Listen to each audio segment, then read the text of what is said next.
O primeiro-ministro Boris Johnson renunciou no Reino Unido depois dessa escalada de crises, né?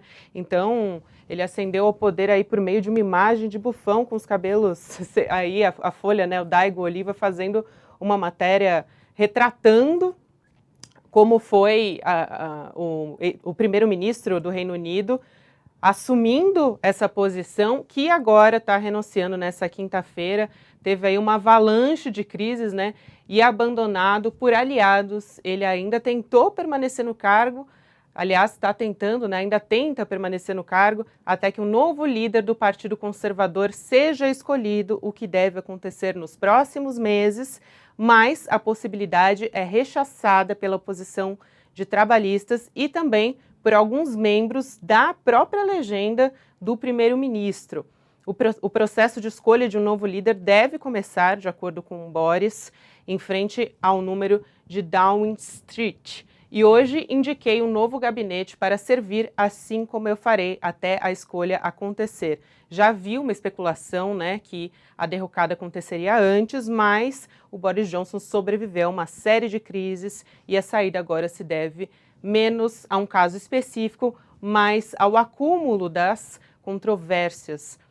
E a gente teve, né, diversas acusações, aí a gente pode citar alguns, né, negacionismo, diante do surgimento da Covid. A gente lembra que ele se reuniu com outras lideranças, né, no momento de lockdown, e também um acusado de assédio sexual na tarefa de garantir a disciplina parlamentar de seu partido. O ex-premier está deixando o cargo impopular e constrangido por aliados, como a debandada em série de seu governo mostra.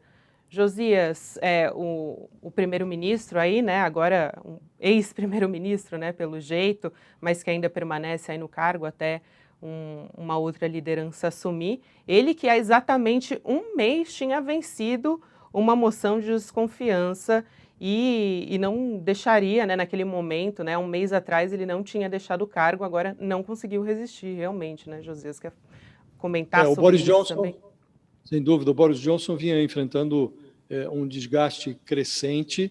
Você mencionou alguns episódios, né? Ele teve um comportamento muito inadequado no início da pandemia, foi um negacionista, até o dia em que ele contraiu o Covid. No caso dele, a doença foi muito pesada, ele foi hospitalizado e saiu convertido à ciência, passou a ter um comportamento mais consequente, até que se descobriu que, em meio a um lockdown que ele impunha à sociedade britânica, ele estava fazendo festinhas no gabinete, fazendo brindes fora de hora.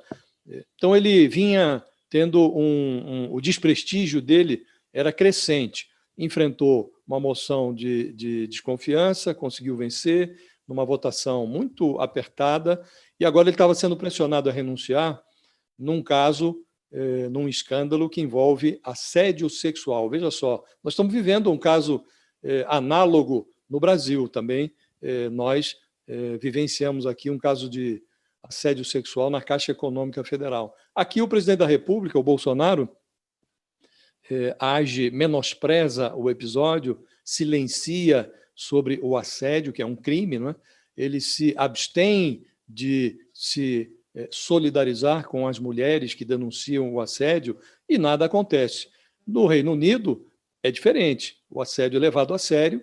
O Boris Johnson ignorou uma denúncia de assédio e prestigiou o assediador e tentou ocultar isto depois que o caso foi descoberto e, tendo sido pilhado numa mentira, o Boris Johnson não resistiu no cargo.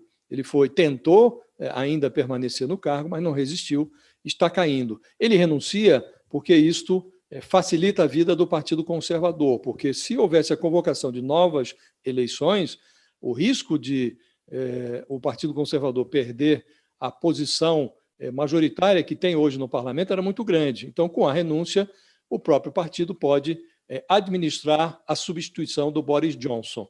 Daí a renúncia, a pressão muito grande, e essa pressão, a corda arrebentou, Gabriela, por conta de um caso de assédio sexual.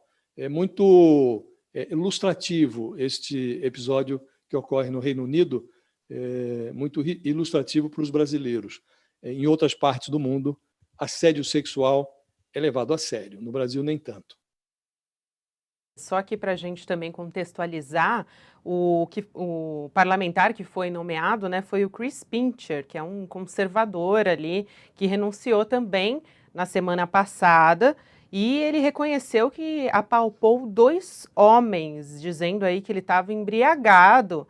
Inclusive, um desses homens era um deputado também. Isso aconteceu num clube privado no centro de Londres. Depois o Boris Johnson apareceu aí pedindo desculpas, né, dizendo que errou ao nomear o Chris Pincher para esse posto, mas também é importante a gente dizer, né, Josias, que os ministros já viviam o Boris Johnson já vivia uma crise muito intensa também no governo, né? Aí 50 membros, secretários, auxiliares que diziam, enfim, já recorrendo aí há uma falta de confiança realmente na gestão do primeiro-ministro Boris Johnson, né? É verdade, ele não tinha mais condições de permanecer no cargo, e este caso de assédio sexual foi o estopim. E ali não tem muita conversa, viu? Se você não tem estabilidade no parlamento, você não tem condições de permanecer como primeiro-ministro. Então, era um caso terminal.